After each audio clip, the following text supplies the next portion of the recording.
वसई पश्चिमेच्या बाणकपूर येथील फुटारडो टॉवरसमोर आज सकाळी 10:30च्या सुमारास ट्रान्सफॉर्मरचा भीषण स्फोट झाल्यानं महावितरणच्या एका कर्मचाऱ्यासह 3 जण किरकोळ जखमी झाले।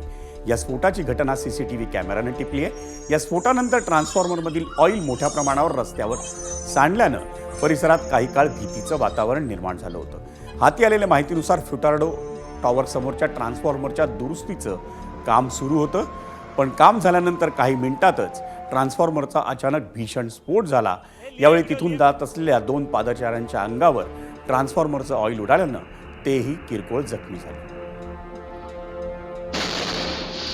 महावितरण कंपनीचे अधीक्षक अभियंता यांना लेखी निवेदन दिलंय की जे ट्रान्सफॉर्मर आहेत वसई पश्चिमेकडील ज्या उघड्या डीपी आहेत आणि उघड्या वायर आहेत यांची पावसाळ्यापूर्वी तपासणी करून घ्यावी, याच्यासाठी लेखी निवेदन दिलेलं आहे। आणि आज ही दुर्घटना घडलेली आहे। अशा दुर्घटना भविष्यात घडू नये यासाठी महावितरणने या तात्काळ जेवढे ट्रान्सफॉर्मर आहेत आणि डीपी आहेत यांची तपासणी करून घ्यावी। तुम्ही बिल घेतात, तुम्ही खेळतात कुणाबरोबर? आम जनतेच्या जीवावर खेळतात। उद्या जाऊन आज देवाच्या कृपेने जास्त काय झालं ना, 2 जणांना लागलं, उद्या जाऊन कुणाचा जीव गेला असता त्याची जिम्मेदारी कोण घेतली असती? त्याचा घराला कोण बघितलं असता?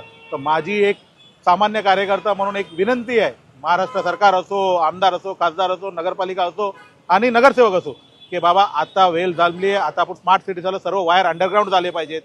हे बजेट कसं पण तुम्ही काढा, कुठून पण करा, पण वायर झाली अंडरग्राऊंड झाली पाहिजे।